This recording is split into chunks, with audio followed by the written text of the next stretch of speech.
नमस्कार, आप देख रहे हैं मेरे साथ सीहोर लाइव 24 न्यूज में हूं विमल राय। आइए बात करते हैं आज शहर की प्रमुख खबरों की। नरसुल्लागंज में यूथ कांग्रेस ने एसडीएम कार्यालय का किया घेराव। किसानों की मांगों को लेकर सैकड़ों कार्यकर्ता पहुंचे तहसील परिसर। मुख्यमंत्री शिवराज सिंह चौहान के विधानसभा क्षेत्र में इन दिनों कांग्रेस और बीजेपी के बीच घमासान मचा हुआ है। इसी के चलते आज यूथ कांग्रेस द्वारा तहसील कार्यालय का घेराव कर जमकर नारेबाजी की और बीजेपी को कोसते हुए किसानों के मुआवजे की मांग की। तो वहीं सहकारिता विभाग पर लगाए बीजेपी के नेताओं के साथ मिलीभगत के आरोप। कांग्रेस कार्यकर्ता द्वारा किसानों की मांगों को लेकर तहसीलदार पीसी पांडे से बात की और कहा कि सरकार तुरंत किसानों को 40,000 रुपए प्रति हेक्टेयर के हिसाब से मुआवजे के साथ फ्री खाद एवं फ्री बिजली दे। जिस तरह बीजेपी आज किसानों को बीमा कराकर उलझा रही है, यह गलत है, जबकि किसानों को तुरंत मुआवजा देना चाहिए। वहीं बीजेपी के लोग राजनीति कर रहे हैं।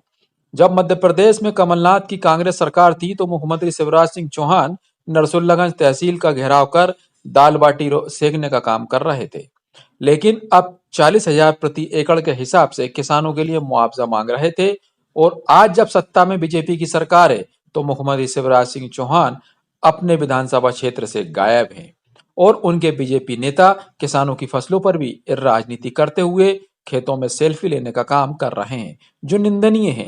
कांग्रेसी नेताओं ने कई गंभीर आरोप लगाते हुए उनके विधानसभा क्षेत्र में घेरने की चेतावनी दी है। इस पंडाल पर प्रतिबंध है और दूसरे लोग तथाकथित दल बदल कराने वाले नेता आज पूरे प्रदेश में बड़े बड़े पंडाल लगा रहे हैं। उन्हें उस समय कोरोना का डर नहीं है। दूसरी बात, हमें हमारे कांग्रेस के साथियों के साथ जोड़ना चाहता हूं। आज मध्य प्रदेश के मुख्यमंत्री का यह विधानसभा क्षेत्र है, उनका कर्तव्य दायित्व बन जाता है। एक तथाकथित तो यशस्वी मुख्यमंत्री भारतीय जनता पार्टी के नेता कहते हैं किसान पुत्र की तगमा दिया जाता है शिवराज सिंह चौहान को।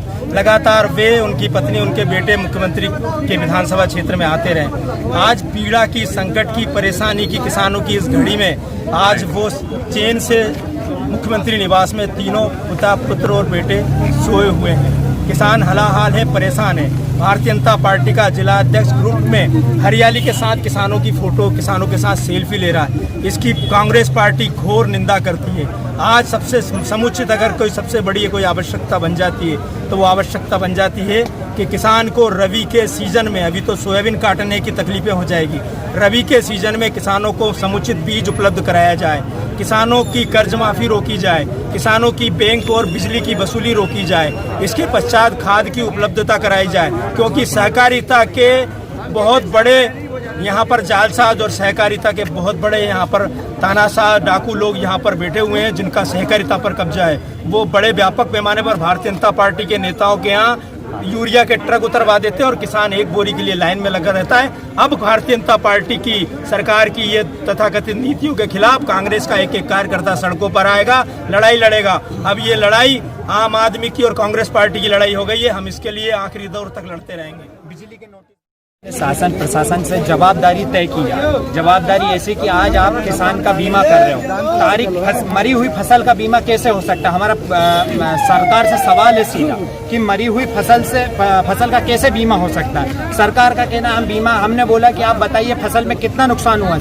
प्रशासन का कहना है कि 100% नुकसान है। और हमारा प्रशासन और शासन से और मुख्यमंत्री जी से एक ही है कि किसान को खाद और बिजली दोनों मुफ्त दी जाए और तत्काल 40,000 रुपए का हेक्टेयर के हिसाब से मुआवजा दिया जाए। शासन ने ये बोला 100% आपका नुकसान हुआ है फसल का और हमने मुआवजे के लिए बोला है, तो उसका तो कोई जवाब नहीं दिया, घुमा फिरा कर जवाब दिया, ये बात वो बात। पूरा प्रशासन बीजेपी के कार्यकर्ता के रूप में कार्य कर रहा है। उसके बाद हम आंदोलन करेंगे। कांग्रेस के नेता आकर बुधनी विधानसभा में शिवराज जी को घेरे। कांग्रेस का और आंदोलन का इतिहास रहा है, नहीं सीखेंगे हम किसी भी प्रकार से राजनीतिक रोटियां मुद्दों के साथ नहीं सीखते। किसान के कंधे के साथ कंधा लड़ाकर हम किसान की लड़ाई लड़ेंगे और उस दौर तक लड़ेंगे जब तक किसान को पूर्णतः समर्थन नहीं मिल जाता। हम सीएम मुख्यमंत्री की तरह नोटंकी बाज नहीं है। हम केवल किसान की सच्चाई की लड़ाई लड़ेंगे।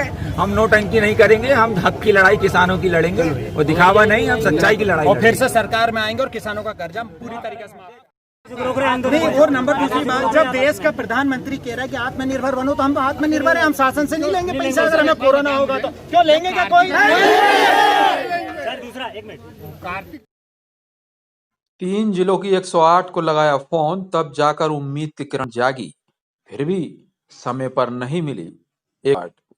अहमदपुर स्वास्थ्य विभाग में आज अहमदपुर निवासी जुबेदा भी पति जाहिद अली उम्र 24 वर्ष को प्रसव के लिए स्वास्थ्य केंद्र अहमदपुर लाया गया था। अहमदपुर स्वास्थ्य केंद्र में नॉर्मल महिला का प्रसव भी करा दिया गया था, लेकिन बच्चों को ब्रीचिंग प्रॉब्लम होने की वजह से दूसरे स्वास्थ्य केंद्र में अस्पताल द्वारा रेफर का परिवार से कहा गया।